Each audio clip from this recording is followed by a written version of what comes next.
Aunque piensen que Dios los ha olvidado, y les advierto desde ahora, algunas de estas señales les van a sorprender, porque no son las que esperan, no son las que les han enseñado, no son las que aparecen en los libros de piedad fácil.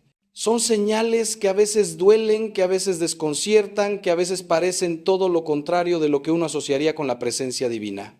Pero antes de entrar en materia, necesito que entiendan algo fundamental, algo que puede cambiar radicalmente su manera de relacionarse con Dios. El Espíritu Santo no es una fuerza impersonal, no es una energía cósmica, no es un concepto filosófico. Es una persona divina, la tercera persona de la Santísima Trinidad, que los ama con un amor que ustedes no pueden ni imaginar, un amor que no depende de sus méritos, de sus logros espirituales, de su capacidad de sentir emociones religiosas. El Espíritu Santo está actuando en sus vidas en este mismo momento, mientras escuchan estas palabras, mientras respiran, mientras su corazón late. La pregunta no es si Él está presente, porque Él siempre está presente en el alma que está en gracia de Dios. La pregunta es si ustedes tienen ojos para verlo, oídos para escucharlo, un corazón lo suficientemente humilde para reconocer sus huellas en el camino de sus vidas. San Agustín, ese genio del alma humana que conoció los abismos del pecado y las alturas de la santidad, escribió algo que me persigue desde que lo leí por primera vez hace más de 3 décadas. Tarde te amé, hermosura tan antigua y tan nueva, tarde te amé, y he aquí que tú estabas dentro de mí, yo fuera y por fuera te buscaba. El Espíritu Santo está dentro de ustedes, más íntimo a ustedes que ustedes mismos, más cercano que su propia respiración, más presente que sus propios pensamientos. Pero ustedes lo buscan fuera, en experiencias extraordinarias, en emociones intensas, en señales espectaculares, y mientras tanto Él trabaja silenciosamente en lo profundo de sus almas, podando, sanando, transformando, preparándolos para la eternidad. Hoy quiero ayudarles a reconocer ese trabajo, a identificar esas señales, a abrir los ojos del Espíritu para ver lo que siempre ha estado ahí, esperando ser descubierto. La primera señal de que el Espíritu Santo está actuando en tu vida es quizás la más sorprendente y la más difícil de aceptar, porque va en contra de todo lo que nuestra cultura nos ha enseñado. Vivimos en un mundo que glorifica la autoestima, que nos dice que debemos amarnos a nosotros mismos incondicionalmente, que nos anima a celebrar nuestros logros y minimizar nuestros defectos. Y de pronto viene el Espíritu Santo y hace exactamente lo contrario. Nos muestra nuestros pecados con una claridad que duele, nos revela la profundidad de nuestra miseria, nos hace conscientes de cuánto nos falta para ser lo que Dios quiere que seamos. Esta experiencia de reconocer el propio pecado, esta conciencia aguda de la propia indignidad, lejos de ser un signo de abandono divino, es una de las señales más claras de que el Espíritu Santo está trabajando intensamente en un alma. Piénsenlo bien, ¿quién les muestra sus pecados? ¿Quién les hace sentir esa incomodidad cuando han hecho algo malo, ese desasosiego que no los deja en paz hasta que se confiesan, esa vergüenza santa que los impulsa al arrepentimiento? No es el demonio, porque al demonio le conviene que ustedes ignoren sus pecados, que los justifiquen, que los minimicen, que sigan adelante como si nada hubiera pasado. El demonio es el padre de la mentira. Y su estrategia favorita es convencernos de que no somos tan malos, de que Dios entiende, de que todos lo hacen, de que no es para tanto. Cuando ustedes sienten el peso de su pecado, cuando reconocen con claridad que han fallado, cuando experimentan ese dolor del alma que los impulsa a pedir perdón, están experimentando la acción del Espíritu Santo, que como dice el Evangelio de Juan, convencerá al mundo de pecado, de justicia y de juicio. Recuerdo a un hombre que vino a verme hace algunos años, un empresario exitoso, respetado en su comunidad, padre de familia, ejemplar según todos los que lo conocían. Entró a mi oficina con los ojos enrojecidos y me dijo sin preámbulos: Padre, soy un fraude. Todos piensan que soy un buen cristiano, pero por dentro estoy podrido. He descubierto en mí una soberbia que no sabía que tenía, un egoísmo que me asusta, una capacidad de manipular a los demás que me da náuseas. ¿Cómo puede Dios amarme si yo soy así? Este hombre estaba convencido de que esta experiencia era señal de que Dios lo había abandonado, de que estaba perdido, de que era un caso perdido. Pero yo le dije lo que les digo a ustedes ahora. Hermano, lo que estás experimentando es exactamente lo contrario de lo que piensas. El Espíritu Santo te está mostrando la verdad sobre ti mismo porque te ama, porque quiere sanarte, porque tiene planes de llevarte a una santidad que ni siquiera puedes imaginar. Los santos Esos gigantes de la fe que veneramos en los altares, todos sin excepción tuvieron esta experiencia de reconocer su propia miseria con una claridad escalofriante. Santa Teresa de Ávila, esa mujer extraordinaria que reformó el Carmelo y dejó escritos místicos que siguen iluminando a la Iglesia 500 años después, se describía a sí misma como la mayor pecadora del mundo. San Francisco de Asís, el pobrecito de Asís que hablaba con los pájaros y abrazaba a los leprosos, decía que si Dios hubiera dado a un criminal las gracias que le había dado a él, ese criminal habría sido mucho más santo. El santo cura de Ars, patrono de los sacerdotes, que pasaba hasta 18 horas diarias en el confesionario y realizó milagros asombrosos, pidió en su lecho de muerte que rogaran por el pobre pecador. ¿Estaban mintiendo estos santos? ¿Fingían una humildad que no sentían de ninguna manera? El Espíritu Santo les había dado una luz tan intensa sobre sus almas que veían hasta el más mínimo defecto, hasta la más pequeña imperfección, hasta las raíces más profundas del egoísmo que todos llevamos dentro. Ahora bien, y esto es crucial que lo entiendan, hay una diferencia abismal entre el reconocimiento del pecado que viene del Espíritu Santo y la culpabilidad enfermiza que viene del demonio o de nuestras propias heridas psicológicas. El Espíritu Santo te muestra tu pecado para llevarte al arrepentimiento, a la confesión, a la misericordia de Dios, a la libertad de los hijos de Dios. Cuando el Espíritu Santo te convence de pecado, siempre hay esperanza, siempre hay un camino de salida, siempre hay una invitación a levantarte y seguir adelante. La culpabilidad demoníaca, en cambio, te paraliza, te hunde en la desesperación, te convence de que no hay perdón posible, te encierra en ti mismo sin salida. Si cuando reconoces tus pecados sientes un impulso de correr hacia Dios, de confesarte, de pedir perdón, de empezar de nuevo, eso es el Espíritu Santo. Si sientes ganas de esconderte de Dios, de abandonar la fe, de concluir que eres un caso perdido, eso no viene del Espíritu Santo y debes rechazarlo con todas tus fuerzas. La segunda señal de que el Espíritu Santo está actuando en tu vida es un deseo creciente de oración, una sed de Dios que no se sacia con nada de este mundo, una atracción hacia el silencio, hacia la intimidad con el Creador, hacia esos momentos de encuentro personal donde el alma se desnuda ante su Señor. Este deseo puede manifestarse de muchas maneras. Puede ser una inquietud cuando pasas mucho tiempo sin rezar, una nostalgia de la presencia de Dios cuando estás demasiado ocupado con las cosas del mundo, una alegría especial cuando por fin logras hacer un rato de oración en medio de tus 1000 obligaciones. El Espíritu Santo es quien nos mueve a orar, quien ora en nosotros con gemidos inefables, como dice San Pablo, quien nos enseña a decir, Abba, Padre, con la confianza de un niño pequeño que sabe que es amado incondicionalmente. Pero aquí viene algo que muchos no entienden y que les causa un sufrimiento innecesario. El deseo de oración que produce el Espíritu Santo no siempre viene acompañado de consolaciones sensibles, de emociones dulces, de experiencias místicas extraordinarias.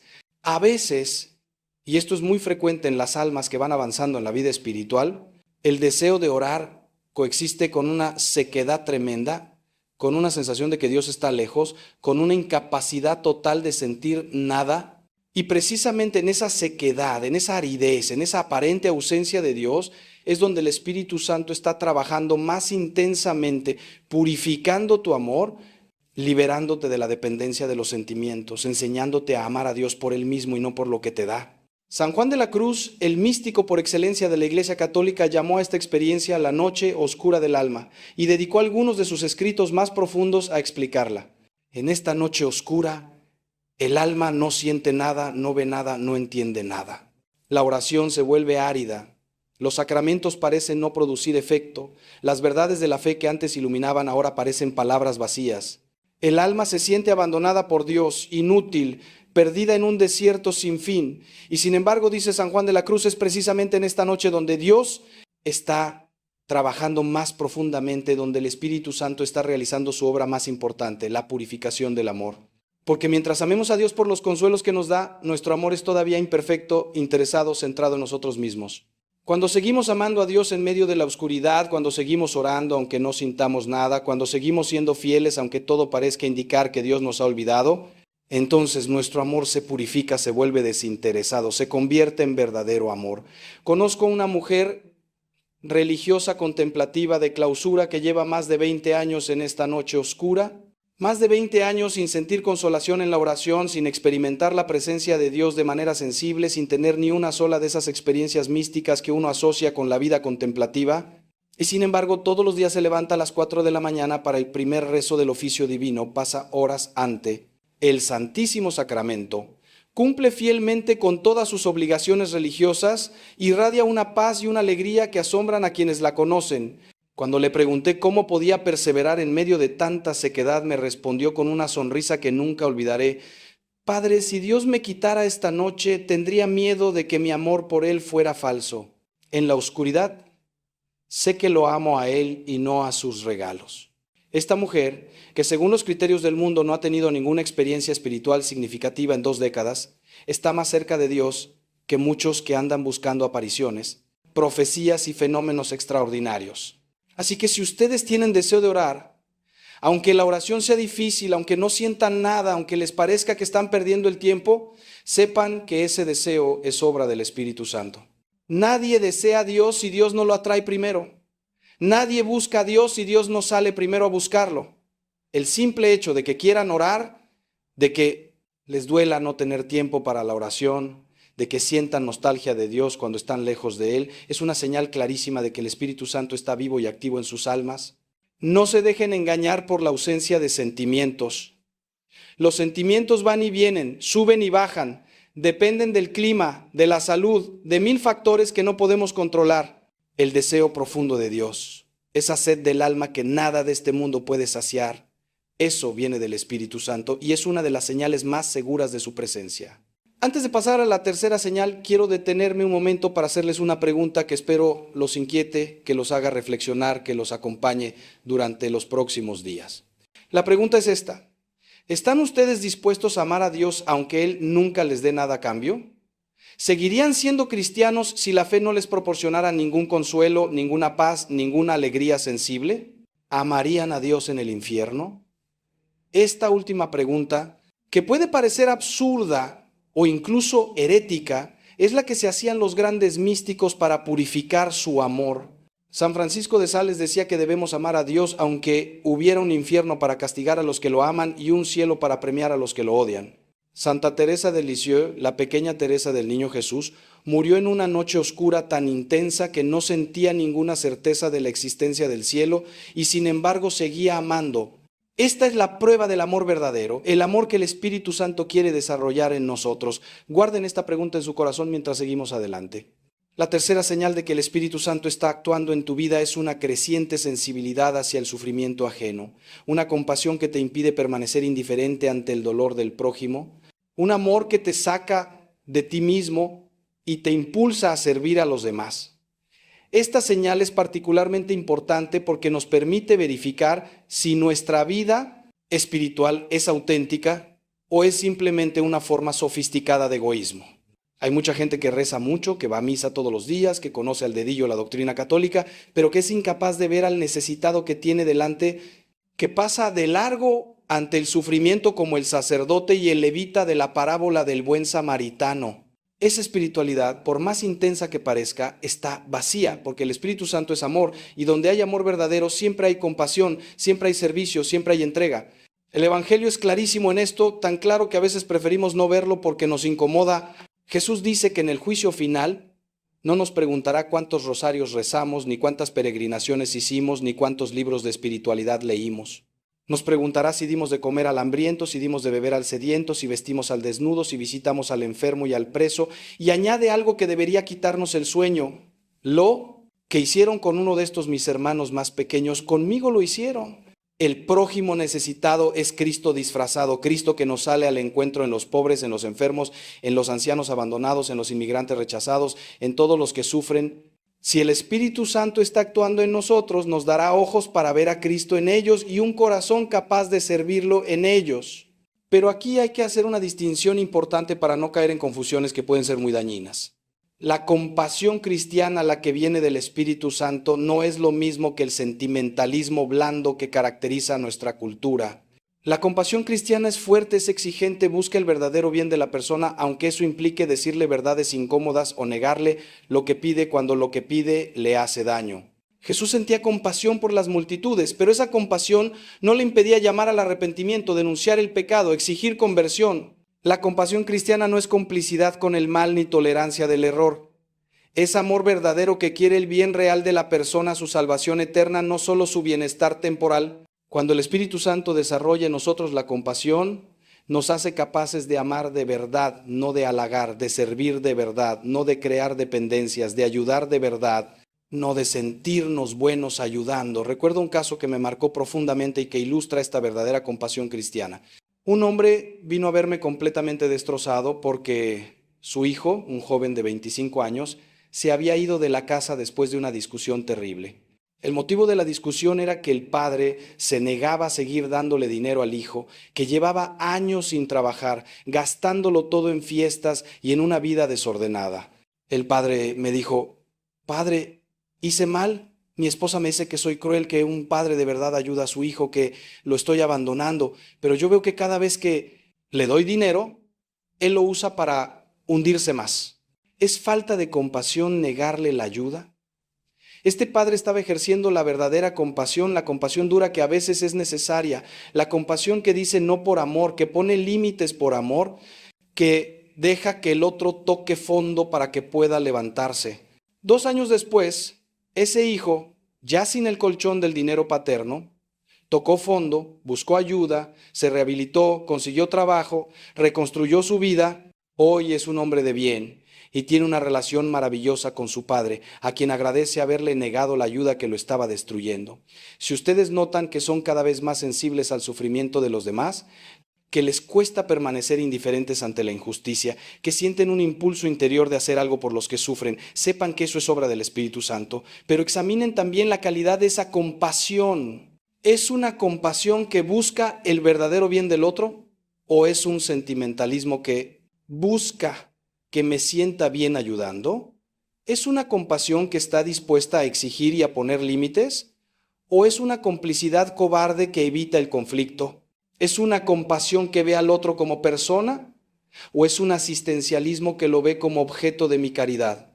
El Espíritu Santo nos da la verdadera compasión, la de Cristo, la que ve en el otro un hermano por el que Cristo murió y quiere para él lo que Cristo quiere, su santificación, su plenitud, su felicidad eterna. La cuarta señal de que el Espíritu Santo está actuando en tu vida es algo que puede parecer extraño a primera vista, pero que cuando lo entiendes se convierte en una fuente inmensa de paz y de confianza. La señal es esta: una creciente capacidad de aceptar tu propia debilidad, tus limitaciones, tus fracasos, sin caer en la desesperación ni en el desprecio de ti mismo. Esta aceptación no tiene nada que ver con la resignación fatalista ni con la mediocridad espiritual. Es algo mucho más profundo. Es reconocer que tu debilidad es el lugar donde la gracia de Dios actúa con más poder, que tus fracasos pueden convertirse en oportunidades de crecimiento, que tu pequeñez es precisamente lo que atrae la misericordia de Dios. San Pablo tuvo una experiencia que ilustra perfectamente esta señal. Él habla de un aguijón en la carne, una debilidad misteriosa que nunca especifica, que lo atormentaba y lo humillaba. 3 veces le pidió al Señor que se lo quitara, y la respuesta que recibió cambió su vida para siempre. Te basta mi gracia, porque mi poder se manifiesta en la debilidad. A partir de entonces, Pablo pudo decir algo que parece una locura. Me glorío en mis debilidades, para que habite en mí la fuerza de Cristo. Por eso me complazco en mis debilidades, en los oprobios, en las necesidades, en las persecuciones y en las angustias por Cristo, porque cuando soy débil, entonces soy fuerte. Esta es la paradoja cristiana por excelencia. La fuerza de Dios se manifiesta en nuestra debilidad, no a pesar de nuestra debilidad. Cuando el Espíritu Santo trabaja en un alma, le va enseñando esta verdad, le va dando esta capacidad de aceptar sus limitaciones sin amargura, confiando en que Dios escribe recto con renglones torcidos. Esta señal es particularmente difícil de aceptar para quienes tienen una personalidad perfeccionista, para quienes exigen mucho a sí mismos, para quienes tienen una imagen idealizada de lo que deberían ser y sufren al ver la distancia entre esa imagen y la realidad. A estas personas les digo, el Espíritu Santo no quiere que seas perfecto, quiere que seas santo, que es algo muy diferente. La perfección es cosa de los fariseos, que se esforzaban por cumplir la ley al pie de la letra y despreciaban a los que no podían. La santidad es cosa de los pecadores que reconocen su miseria y se abandonan en la misericordia de Dios. Todos los santos fueron pecadores, todos tuvieron debilidades, todos fracasaron una y otra vez. Lo que los hizo santos no fue su perfección, sino su capacidad de levantarse después de cada caída, de volver a empezar después de cada fracaso, de confiar en Dios más que en sí mismos. Conozco a un sacerdote que luchó durante años contra un pecado recurrente, una debilidad que lo humillaba y lo hacía dudar de su vocación. Cada vez que caía, se hundía en un pozo de vergüenza y autocompasión que le impedía acercarse a Dios. Un día, después de una caída particularmente dolorosa, tuvo una experiencia de oración que transformó su vida. Sintió que el Señor le decía: ¿cuántas veces has caído en esto? 100, 200, 1000, y cada vez has vuelto a mí. ¿No te das cuenta de que eso es lo que me importa? No tu debilidad, sino tu perseverancia. No tus caídas, sino tu capacidad de levantarte. Deja de mirarte a ti mismo y mírame a mí. A partir de ese día, este sacerdote pudo aceptar su debilidad sin dejar de luchar contra ella. Pudo caer sin hundirse. Pudo levantarse más rápido porque ya no perdía tiempo en autocompasión. Su debilidad sigue ahí, pero ya no lo define. Lo que lo define es la misericordia de Dios que lo sostiene a pesar de todo. Si ustedes están aprendiendo a aceptar sus debilidades, si ya no se destruyen interiormente cada vez que fracasan, si pueden mirarse en el espejo con realismo pero sin desprecio, si confían más en la gracia de Dios que en sus propios esfuerzos, sepan que el Espíritu Santo está trabajando en ustedes. Esta aceptación no es permiso para pecar ni excusa para la mediocridad.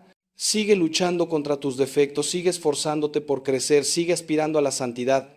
Pero hazlo con paz, sin angustia, sin desesperación, sabiendo que Dios te ama ahora tal como eres con todas tus miserias. No te ama porque seas bueno, eres bueno porque Él te ama. No te ama porque lo merezcas. Su amor es pura gratuidad, puro regalo, pura misericordia. El Espíritu Santo quiere que lo entiendas, que lo que Él pura vivas, que descanses en esta verdad que es el corazón mismo del Evangelio. Quiero hacer una pausa aquí para preguntarles algo que puede cambiar su manera de vivir la fe. La pregunta es esta: ¿cuál es la debilidad que más te avergüenza? La que más te cuesta aceptar, la que más te humilla ante tus propios ojos. Quizás es un pecado que no logra superar, una limitación de carácter, un fracaso profesional o familiar, una herida del pasado que sigue sangrando. Ahora imagina que llevas esa debilidad ante el Señor, no para esconderla ni para justificarla, sino para ofrecérsela, para decirle: Señor, esto soy yo, esta miseria, esta pobreza, esta vergüenza. No te la escondo, te la ofrezco. Haz con ella lo que quieras. Cuando puedas hacer esa oración sinceramente, habrás dado un paso gigantesco en la vida espiritual, porque habrás descubierto que tu debilidad, lejos de ser un obstáculo para la gracia, es precisamente el lugar donde la gracia quiere actuar. Guarda esta reflexión, vuelve a ella en tu oración y verás cómo el Espíritu Santo transforma tu manera de verte a ti mismo y de ver a Dios. La quinta y última señal de que el Espíritu Santo está actuando en tu vida es quizás la más importante de todas, la que resume y corona a todas las demás. Es la señal del amor, pero no cualquier amor, no el amor fácil, no el amor que se siente, no el amor que se agota cuando las cosas se ponen difíciles. Es el amor ágape, el amor de Dios derramado en nuestros corazones por el Espíritu Santo, el amor que ama lo no amable, que perdona lo imperdonable, que persevera cuando todo invita a abandonar. San Pablo describe este amor en el capítulo 13 de la primera carta a los Corintios, con unas palabras que todos conocemos, pero que quizás no hemos meditado lo suficiente. El amor es paciente, es servicial. El amor no tiene envidia, no presume ni se engríe, no es maleducado ni egoísta, no se irrita ni guarda rencor, no se alegra de la particito, injusticia, sino que se alegra de la verdad. Todo lo excusa, todo lo cree, todo lo espera, todo lo soporta. Este amor es imposible para el ser humano dejado a sus propias fuerzas. Nadie puede amar así con su sola capacidad natural. Nadie puede ser paciente siempre, servicial siempre, sin envidia siempre, sin rencor siempre. Este amor es don del Espíritu Santo, fruto de su presencia en el alma, resultado de su acción transformadora. Cuando ustedes se descubran amando así, aunque sea imperfectamente, aunque sea a ratos, aunque sea a una sola persona, sepan que el Espíritu Santo está vivo en ustedes. Cuando se descubran perdonando lo que parecía imperdonable, siendo pacientes cuando todo los invita a explotar, sirviendo sin esperar nada a cambio, alegrándose del bien ajeno sin envidia, sepan que eso no viene de ustedes. Eso es obra del Espíritu Santo que los está transformando poco a poco a imagen de Cristo, que los está haciendo capaces de un amor que supera infinitamente las posibilidades humanas. El lugar donde más claramente se manifiesta este amor del Espíritu Santo es el matrimonio y la familia, porque es ahí donde las personas se ven tal como son, sin máscaras ni disfraces, con todas sus miserias y debilidades. Es fácil amar a quien solo vemos ocasionalmente, a quien nos muestra su mejor cara, a quien no convive con nosotros día tras día. Es inmensamente difícil amar a quien conocemos demasiado bien, a quien nos ha herido múltiples veces, a quien nos saca de quicio con sus defectos cotidianos. Y sin embargo, es precisamente en el matrimonio y en la familia donde el Espíritu Santo quiere realizar su obra maestra, transformando a dos pecadores en santos a través del amor mutuo, haciendo de la convivencia diaria una escuela de santificación, usando las dificultades y conflictos como instrumentos de purificación y crecimiento. Recuerdo a una pareja que vino a verme después de 30 años de matrimonio al borde del divorcio. El marido había sido infiel, la mujer estaba destrozada, los hijos adultos habían tomado partido y la familia entera era un campo de batalla. Humanamente hablando, no había solución. El daño era demasiado profundo, la confianza estaba completamente destruida, los años de rencor acumulado hacían imposible cualquier reconciliación y sin embargo algo sucedió. No puedo explicarlo de otra manera que como una intervención directa del Espíritu Santo. La mujer, después de meses de oración y acompañamiento espiritual, tomó la decisión de perdonar. No porque sintiera ganas de perdonar, no porque el marido lo mereciera, no porque fuera fácil. Perdonó porque decidió perdonar, porque eligió perdonar, porque el Espíritu Santo le dio la gracia de perdonar. Fue un proceso largo y doloroso, lleno de retrocesos y de noches oscuras. Pero el fruto fue asombroso. No solo se salvó el matrimonio, sino que se transformó. Hoy esta pareja tiene una relación más profunda y más auténtica que nunca, y su testimonio ha ayudado a decenas de matrimonios en crisis a encontrar esperanza. Si ustedes están siendo capaces de amar en circunstancias difíciles, de perdonar cuando todo les dice que no perdonen, de servir sin esperar reconocimiento, de perseverar en el amor cuando el amor no es correspondido, sepan que el Espíritu Santo está actuando poderosamente en sus vidas. No minimicen estos actos de amor que parecen pequeños. Cada vez que una madre se levanta por la noche a atender a su hijo enfermo, aunque esté agotada, el Espíritu Santo está actuando. Cada vez que un esposo decide callar ante una provocación de su esposa en vez de responder con otra provocación, el Espíritu Santo está actuando.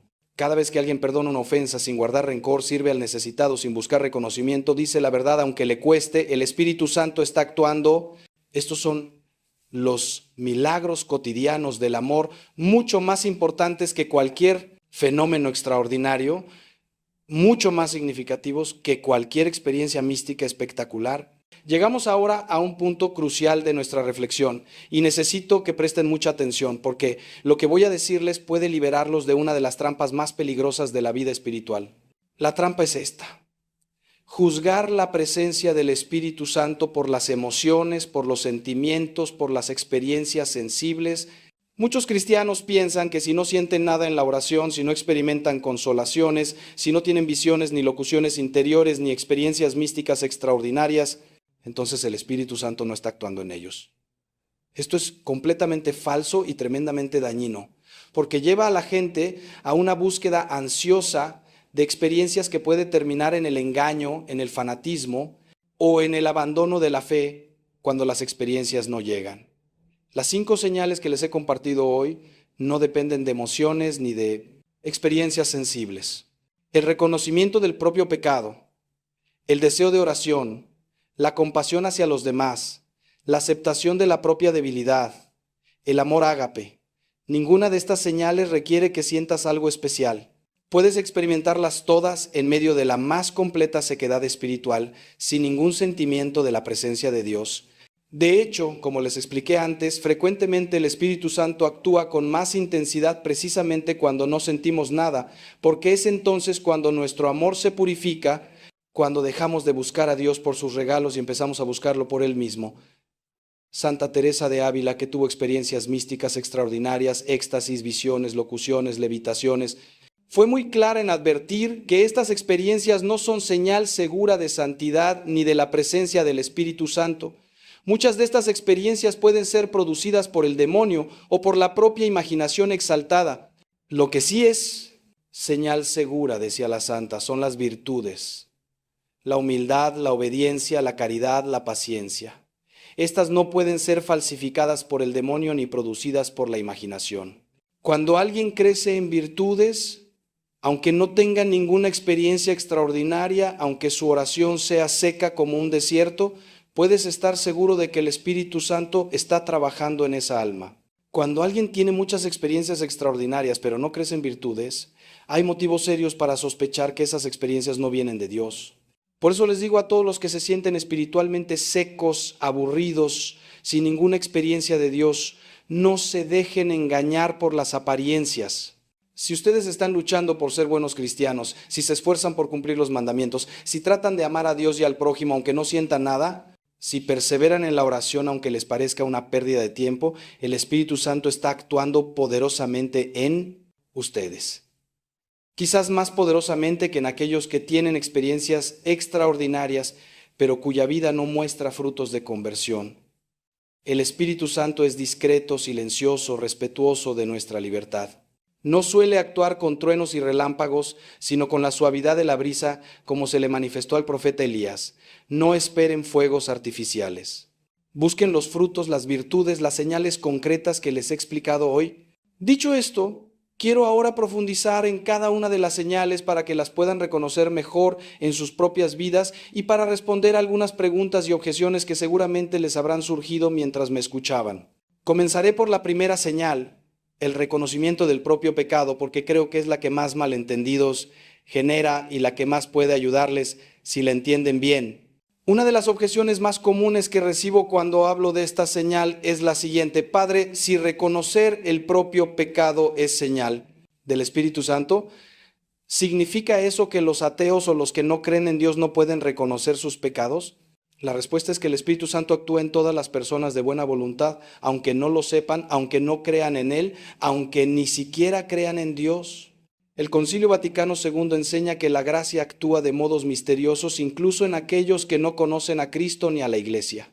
Cuando un ateo siente remordimiento por haber hecho algo malo, cuando reconoce su injusticia y decide enmendarse, el Espíritu Santo está actuando en él, aunque él lo atribuya a su conciencia moral o a su formación ética.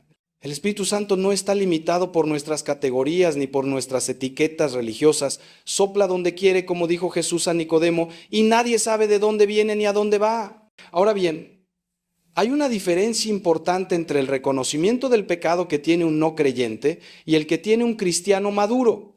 El no creyente reconoce que ha hecho algo malo según un código moral, pero no necesariamente lo ve como una ofensa a Dios, como una ruptura de la relación con el Padre que lo ama.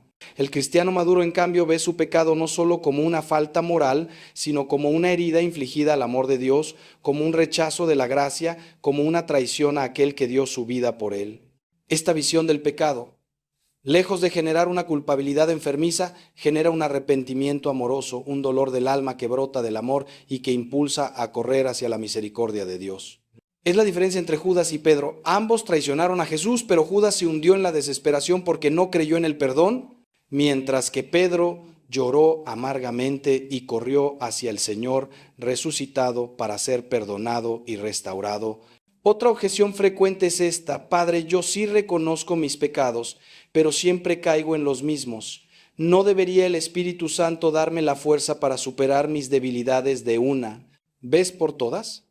Esta objeción refleja una expectativa poco realista de la vida espiritual y un desconocimiento de cómo actúa el Espíritu Santo.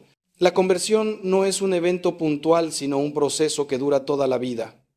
Los santos más grandes lucharon contra defectos y tentaciones hasta el último día de sus vidas.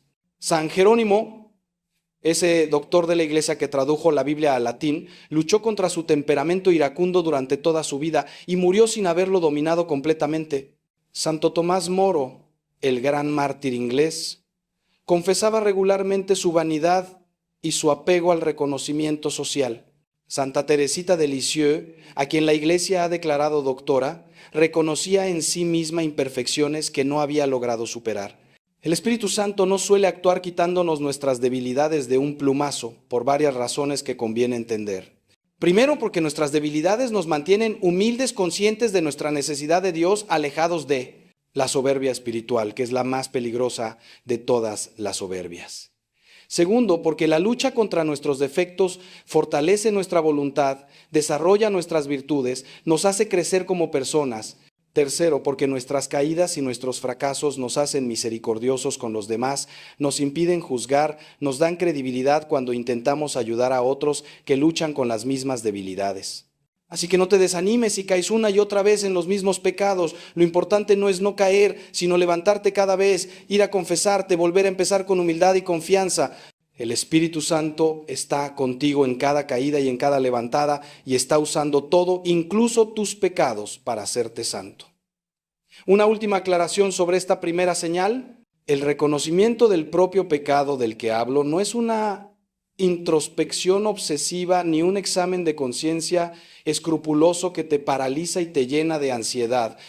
Hay personas, especialmente las que tienen tendencia al escrúpulo, que se pasan la vida examinándose, buscando pecados debajo de cada piedra, atormentándose con dudas sobre si se confesaron bien, si tuvieron suficiente arrepentimiento, si olvidaron algún pecado. Esto no es obra del Espíritu Santo, sino del demonio, que usa el escrúpulo para apartar a las almas de la paz de Dios y sumirlas en una ansiedad estéril.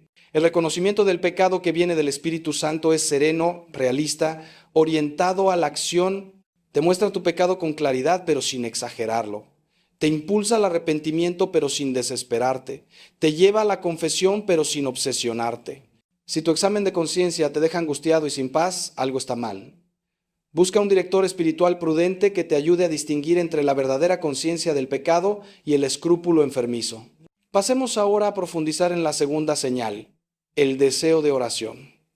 Quiero responder a una pregunta que muchos se hacen y que puede estar causándoles un sufrimiento innecesario. ¿Cómo puedo saber si mi deseo de oración es verdadero o es solo una obligación que cumplo por rutina? Esta es una pregunta importante porque muchos cristianos llevan años rezando sin deseo, solo por costumbre o por cumplir, y se sienten hipócritas, como si estuvieran engañando a Dios. Les tengo una noticia que espero los alivie. El hecho de que sigan rezando, aunque no tengan ganas, aunque lo sientan como una obligación, aunque preferirían hacer cualquier otra cosa, es en sí mismo una señal del Espíritu Santo. El deseo de oración no siempre se siente como un deseo emotivo, como unas ganas sensibles. A veces se manifiesta simplemente como una fidelidad perseverante, como una decisión de la voluntad de seguir adelante a pesar de la sequedad. Piénsenlo así. ¿Qué los impulsa a seguir rezando cuando no sienten nada? ¿Por qué no lo dejan de una vez y no obtienen ninguna satisfacción? La respuesta es que hay algo en ustedes más profundo que sus sentimientos, que los impulsa a la oración, que no los deja abandonarla, que los hace sentir incómodos cuando pasa mucho tiempo sin rezar. Ese algo es el Espíritu Santo, que ha puesto en ustedes un deseo de Dios que trasciende los estados de ánimo y las emociones. Es como el amor de una madre por su hijo. No depende de si el hijo se porta bien o mal, de si la madre está de buen humor o de mal humor. Es un amor que está por debajo de los sentimientos, en lo más profundo del ser, y que persevera pase lo que pase. Así es el deseo de Dios que el Espíritu Santo pone en nosotros. No depende de cómo nos sintamos y se manifiesta precisamente en la fidelidad a la oración a pesar de todo. Ahora bien, dicho esto, es importante que aprendamos a hacer oración de una manera que facilite el encuentro con Dios en vez de dificultarlo. Muchos cristianos no saben orar o han aprendido formas de oración que no se adaptan a su temperamento ni a su etapa espiritual, y por eso la oración se les hace tan difícil y tan árida. Voy a compartirles algunos consejos prácticos que pueden ayudarles a mejorar su vida de oración y a experimentar más frecuentemente la presencia de Dios, aunque insisto en que las consolaciones sensibles no son lo importante y no deben buscarse por sí mismas. Primer consejo: busquen un lugar y un momento fijos para la oración. El ser humano es criatura de hábitos y los hábitos nos ayudan a hacer las cosas difíciles. Si cada día rezan a la misma hora en el mismo lugar, poco a poco su cuerpo y su mente se irán habituando y les será más fácil entrar en oración. Si cada día rezan a una hora diferente, en un lugar diferente, nunca desarrollarán el hábito y cada sesión de oración será un esfuerzo enorme. El lugar debe ser tranquilo, sin distracciones, donde puedan estar solos con Dios. Puede ser una capilla, un rincón de su casa, un parque temprano en la mañana. El momento debe ser cuando estén lo más despiertos y lúcidos posible, no al final del día cuando están agotados y se van a dormir rezando. Segundo consejo, comiencen siempre la oración con un acto de fe en la presencia de Dios. Antes de decir nada, antes de pedir nada, antes de leer nada, deténganse un momento y recuerden con quién están. Dios está aquí, ahora, más presente que el aire que respiran, mirándolos con amor infinito, esperando que le hablen. Este acto de fe es fundamental porque nos saca de nuestra distracción habitual y nos pone en la presencia de Dios. Santa Teresa de Ávila decía que muchos problemas en la oración vienen de que no entendemos con quién hablamos. Si realmente creyéramos que estamos ante el Creador del universo, ante aquel que nos conoce mejor que nosotros mismos, ante aquel que nos ama hasta la locura de morir en una cruz, nuestra oración sería completamente diferente. Tercer consejo, no se preocupen demasiado por el método. Hay muchos métodos de oración y todos pueden ser buenos para algunas personas en algunas etapas de su vida espiritual. Está el rosario, la lección divina, la oración de contemplación, la oración de examen, la oración carismática y muchos más. Lo importante no es el método, sino el encuentro con Dios. Si un método les ayuda a encontrarse con Dios, úsenlo. Si no les ayuda, prueben otro. No hay un método que sea el mejor para todos. Cada uno tiene que descubrir el suyo propio y puede cambiar a lo largo de la vida. Lo que sí es importante es que la oración no sea solo vocal, solo palabras que se dicen, sino que incluya momentos de silencio, de escucha, de simple estar ante Dios sin decir nada. En estos momentos de silencio es donde suele actuar más profundamente el Espíritu Santo. Cuarto consejo, sean honestos con Dios en la oración. Díganle lo que realmente piensan y sienten, no lo que creen que deberían pensar y sentir. Si están enojados con Él, díganlo. Si tienen dudas, díganlas. Si están tristes, aburridos, confundidos, díganlo. Dios conoce todo lo que hay en ustedes mejor que ustedes mismos. No van a escandalizarlo con nada de lo que le digan. Los salmos están llenos de quejas, de protestas, incluso de acusaciones contra Dios. Los grandes orantes siempre fueron brutalmente honestos con Dios. Job le reclamó, Jeremías lo acusó de haberlo engañado, los salmistas le preguntaron por qué dormía. Esta honestidad no es falta de respeto, sino intimidad, confianza filial, seguridad de que Dios los ama incondicionalmente y pueden decirle cualquier cosa. Quinto consejo, terminen siempre la oración con algún propósito concreto. La oración no es para sentirnos bien ni para tener experiencias interesantes, es para transformar nuestra vida, para hacernos más parecidos a Cristo. Cada sesión de oración debería terminar con algún propósito concreto, por pequeño que sea. Hoy voy a ser paciente con mi esposa en tal situación, hoy voy a evitar ese pecado que me acosa, hoy voy a hacer tal obra de caridad. Si la oración no produce frutos concretos en la vida, algo está mal. No tiene que ser nada espectacular. Pueden ser cosas muy pequeñas, pero la oración siempre debe llevar a la acción, al cambio, al crecimiento. Antes de seguir adelante, déjenme hacerles otra pregunta para la reflexión. Una pregunta que espero los ayude a examinar la calidad de su oración. La pregunta es esta: ¿cuánto tiempo de tu oración dedicas a hablar y cuánto a escuchar? La mayoría de los cristianos cuando rezan hablan todo el tiempo, piden cosas, dicen oraciones, recitan devociones, pero casi nunca escuchan. Se les olvida que la oración es un diálogo, no un monólogo. Y en todo diálogo la parte más importante es escuchar. ¿Cómo quieren que Dios les hable si nunca le dan la oportunidad? Prueben a hacer esto. En su próxima oración, después de decirle a Dios lo que quieran decirle, quédense en silencio 5 minutos. Solo en silencio, sin decir nada, sin pensar. En nada en particular. Simplemente abiertos a lo que Dios quiera comunicarles.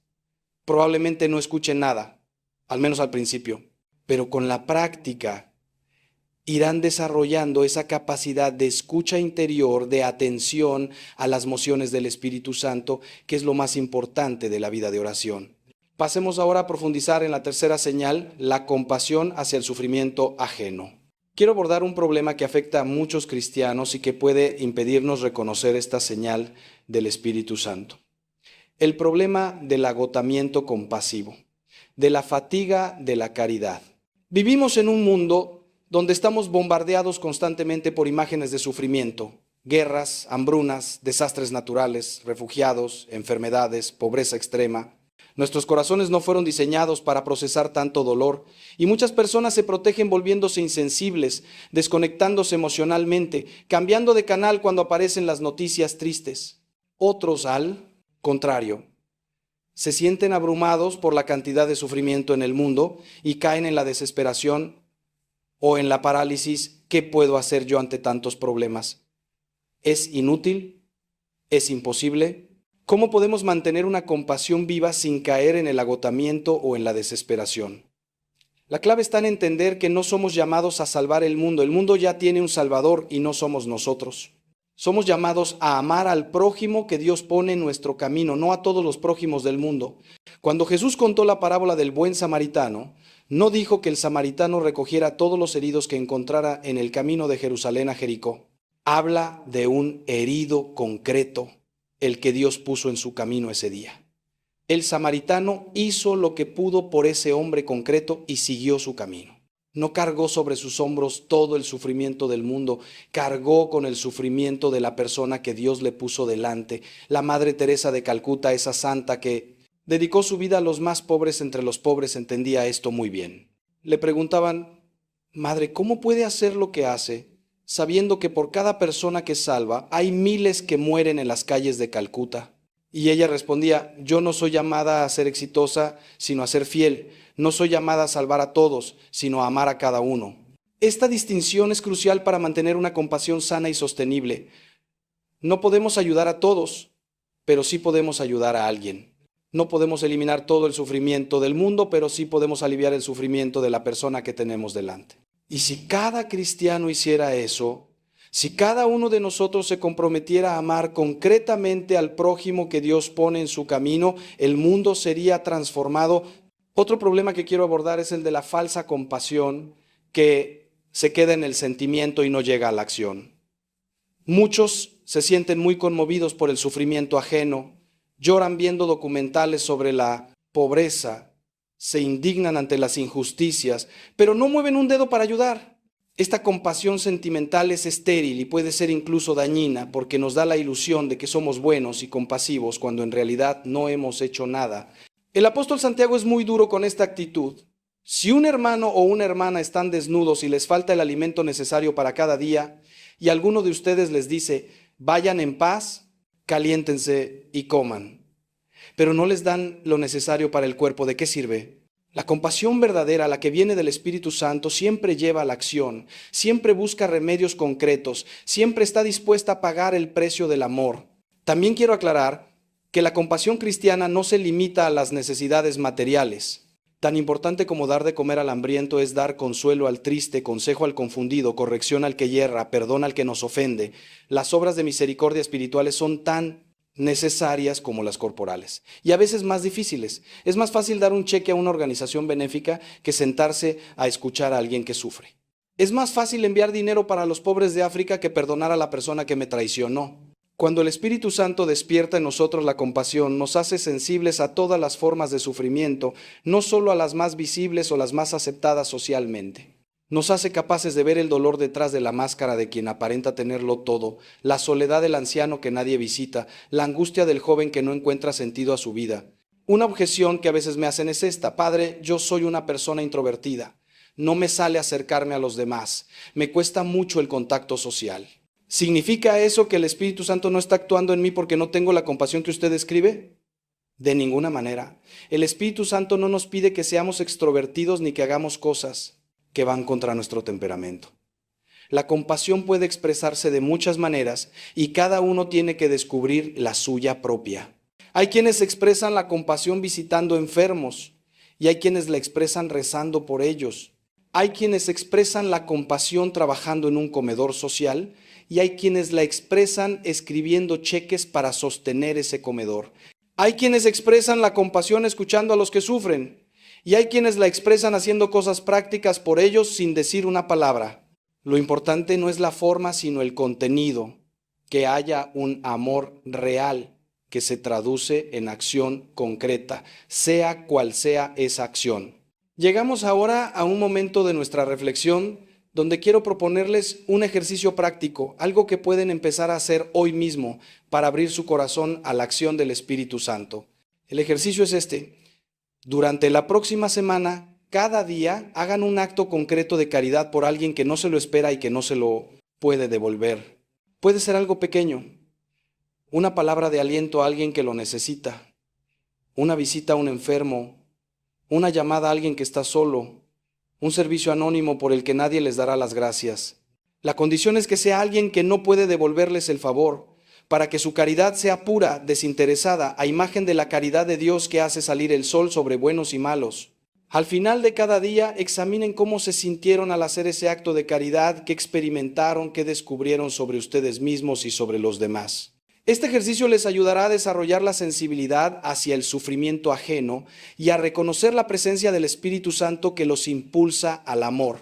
Pasemos ahora a profundizar en la cuarta señal, la aceptación de la propia debilidad. Esta señal está muy relacionada con una virtud fundamental de la vida cristiana, quizás la más fundamental de todas, la humildad. Sin humildad no hay vida espiritual posible, porque la humildad es la verdad. Es ver las cosas como son, es reconocer que somos criaturas dependientes de Dios para todo, que no podemos nada sin su gracia, que todo lo bueno que hay en nosotros es don suyo. La soberbia, por el contrario, es la mentira.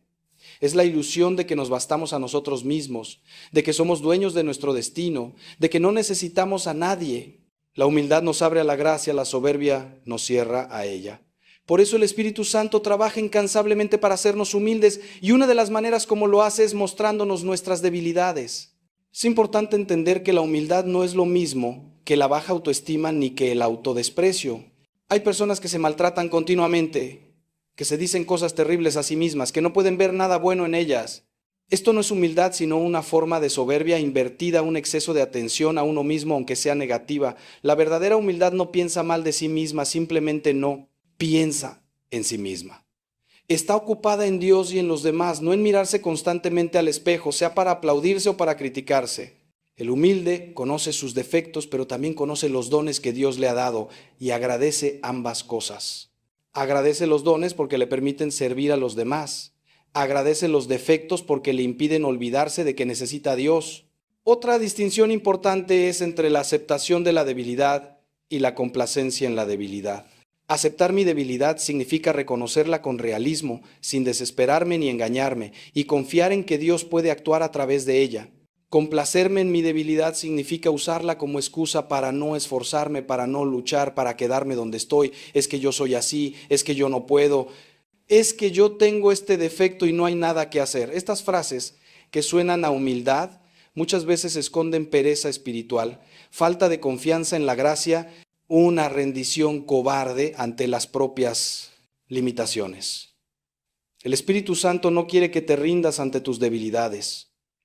Le digo que es un estorbo, que ya no sirve para nada, que me está fallando. Hermanos, ¿se dan cuenta? Esta mujer buena, esta madre dedicada, estaba pronunciando sentencias de muerte sobre sí misma cada día. Y no es la única.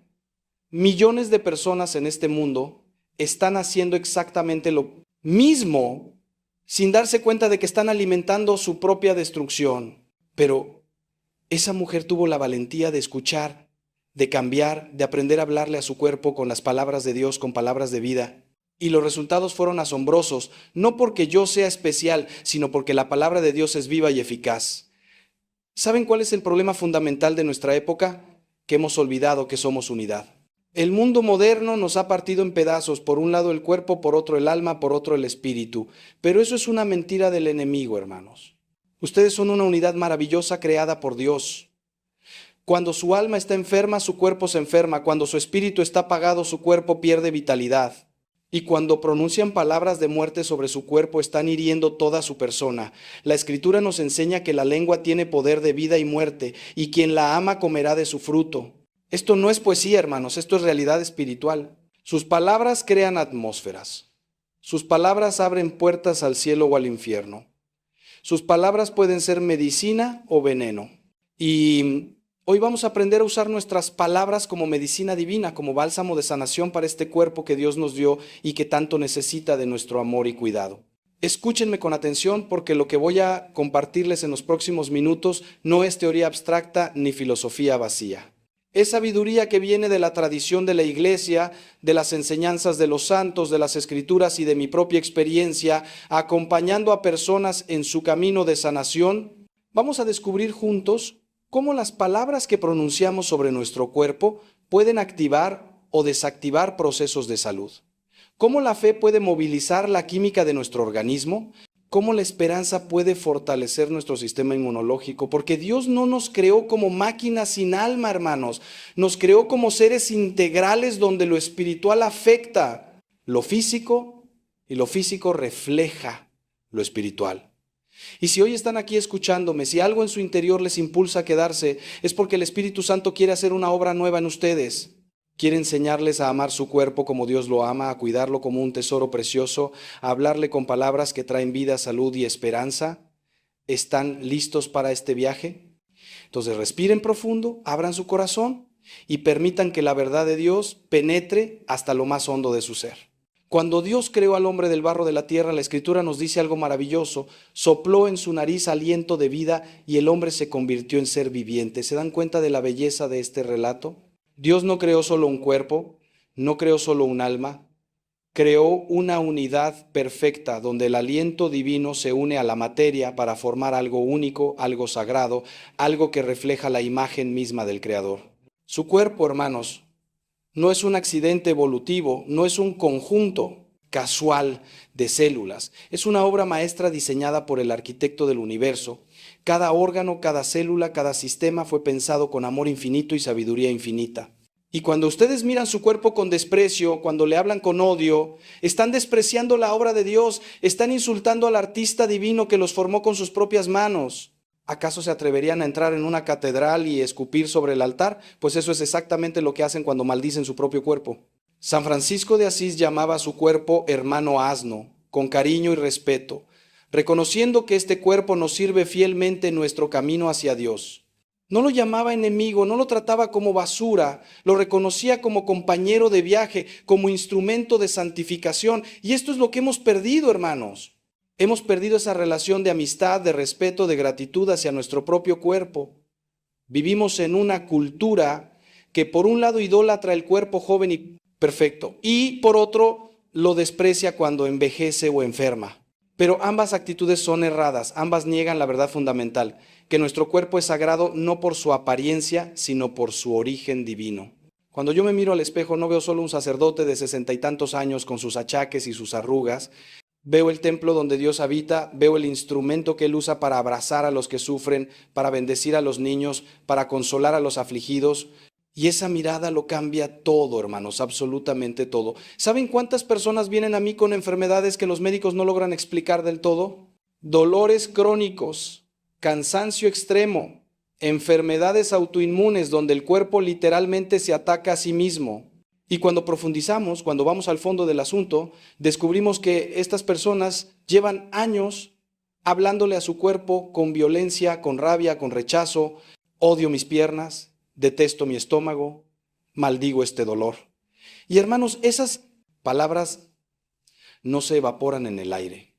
Se clavan en lo más profundo del ser, se graban en la memoria celular, crean patrones de autodestrucción. La ciencia moderna está descubriendo lo que los místicos siempre supieron, que existe una conexión profundísima entre lo que pensamos, lo que sentimos, lo que decimos y lo que sucede en nuestro cuerpo. No estoy diciendo que todas las enfermedades sean psicosomáticas, eso sería una simplificación peligrosa. Pero sí estoy diciendo que nuestras palabras y pensamientos tienen un impacto real, medible, científicamente comprobable sobre nuestra salud física. Les voy a dar un ejemplo concreto que me impactó profundamente.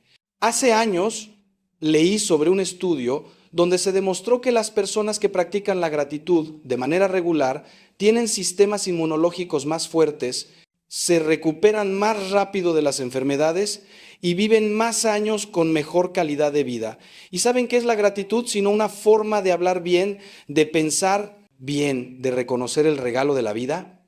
Cuando ustedes le dan gracias a Dios por sus ojos que ven, por sus pies que caminan, por su corazón que late, están enviando mensajes de vida a todo su organismo.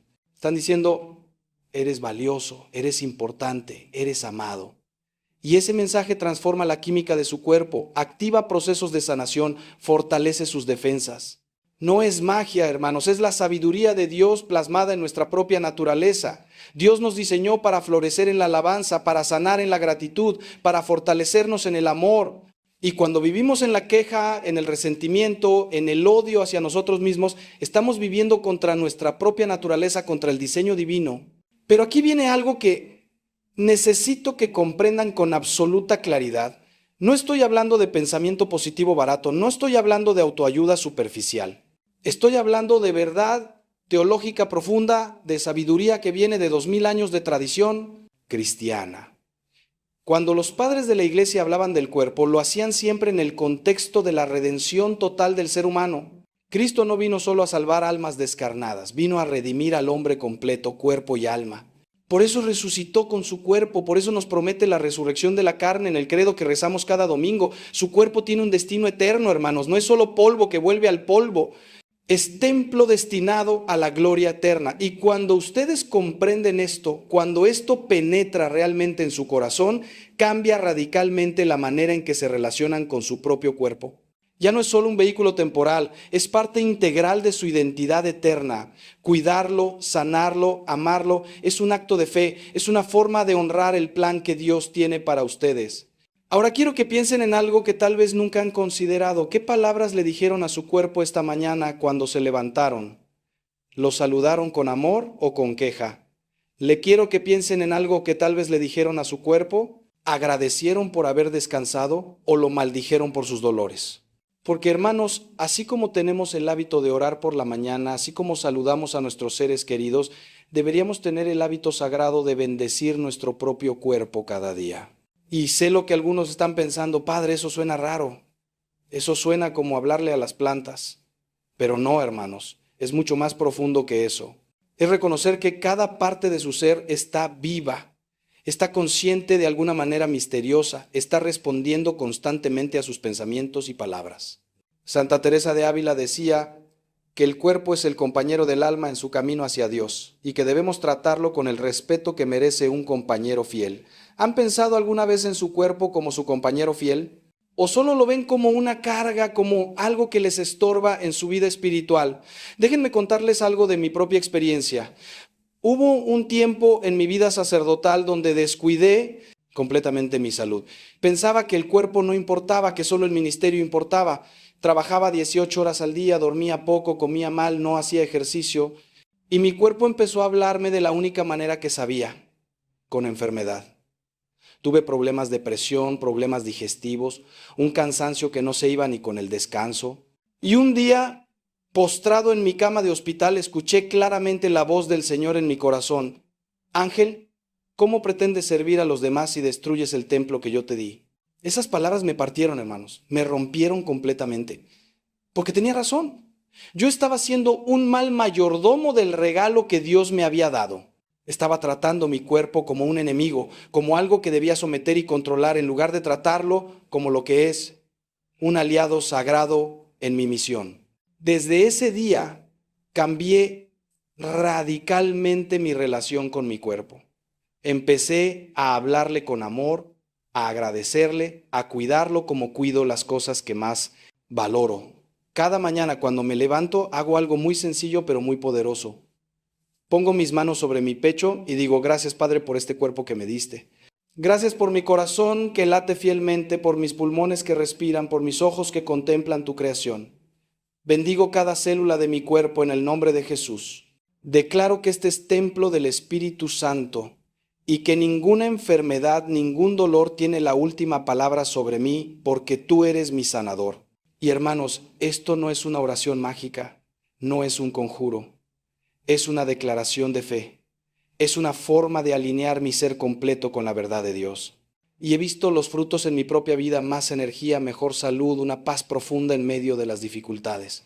Porque cuando ustedes bendicen su cuerpo, cuando le hablan con palabras de vida, están cooperando con la gracia de Dios, están abriendo canales para que su poder sanador fluya en ustedes. Y esto es lo que quiero enseñarles hoy. Cómo abrir esos canales, cómo convertirse en colaboradores de su propia sanación. Porque miren, hermanos, Dios quiere sanarlos, pero necesita su cooperación. Él respeta profundamente su libertad, respeta sus elecciones, incluyendo las palabras que eligen pronunciar sobre ustedes mismos.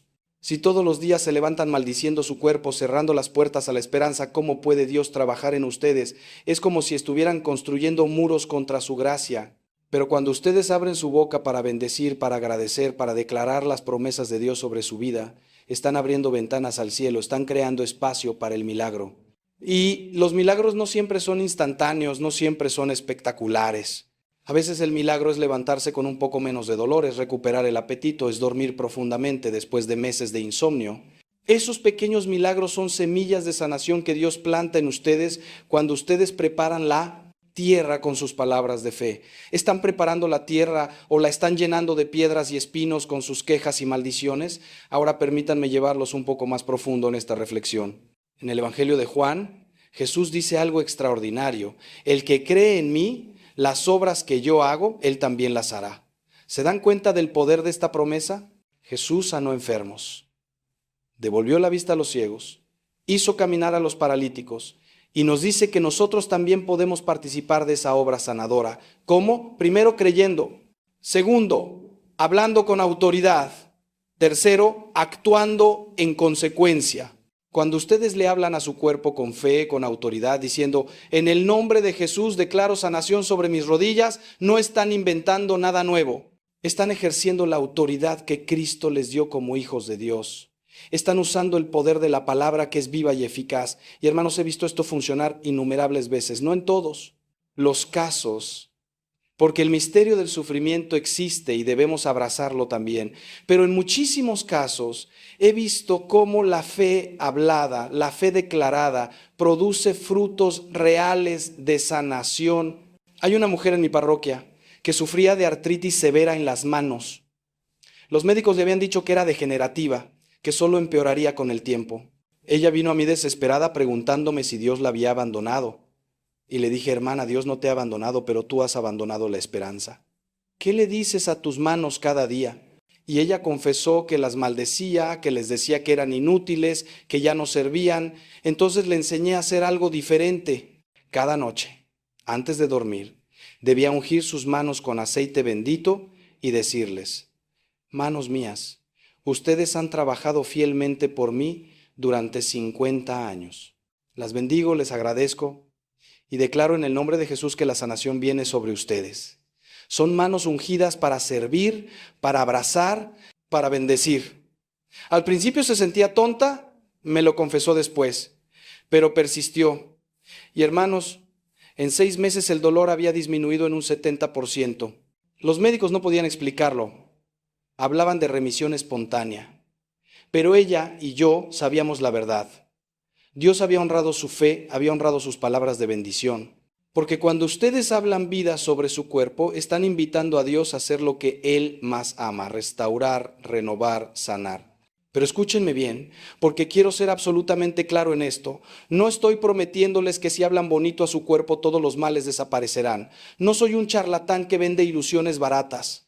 Soy un sacerdote que conoce el misterio de la cruz, que sabe que el sufrimiento tiene un lugar en el plan de Dios. Hay santos que vivieron toda su vida con enfermedades terribles y las ofrecieron como sacrificio redentor. Hay personas que llevan su cruz con una gracia que parte el alma y nos enseña más sobre Dios que 1000 sermones. Lo que les estoy diciendo es que ustedes tienen una responsabilidad, no añadir sufrimiento innecesario con sus palabras destructivas.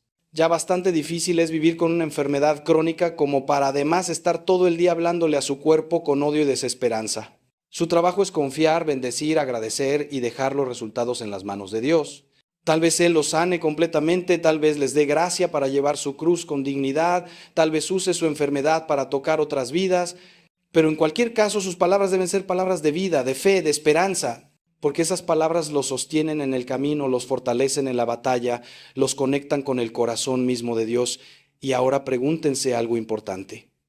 ¿Cómo hablarían de una persona que aman profundamente?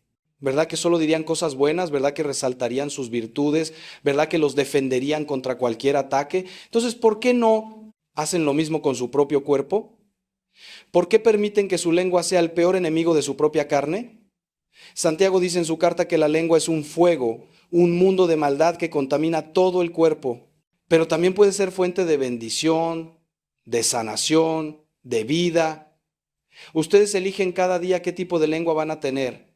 Y les digo con toda la autoridad de mi ministerio, elijan bendecir, elijan hablar vida, elijan ser aliados de su propio cuerpo en lugar de enemigos. Porque en esa elección está la diferencia entre vivir en guerra constante con ustedes mismos o vivir en la paz que Cristo promete, esa paz que sobrepasa todo entendimiento y que guarda sus corazones, sus mentes y sí, también sus cuerpos.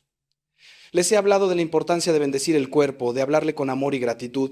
Pero ahora quiero ir más profundo todavía, quiero tocar algo que tal vez nunca nadie les ha enseñado, la necesidad de pedir perdón a su propio cuerpo. Sí, hermanos, así, como escuchan. Muchos de ustedes necesitan arrodillarse ante Dios y pedirle perdón por cómo han tratado ese templo sagrado que Él les confió. ¿Cuántos años llevan maltratándolo con excesos, con vicios, con descuido?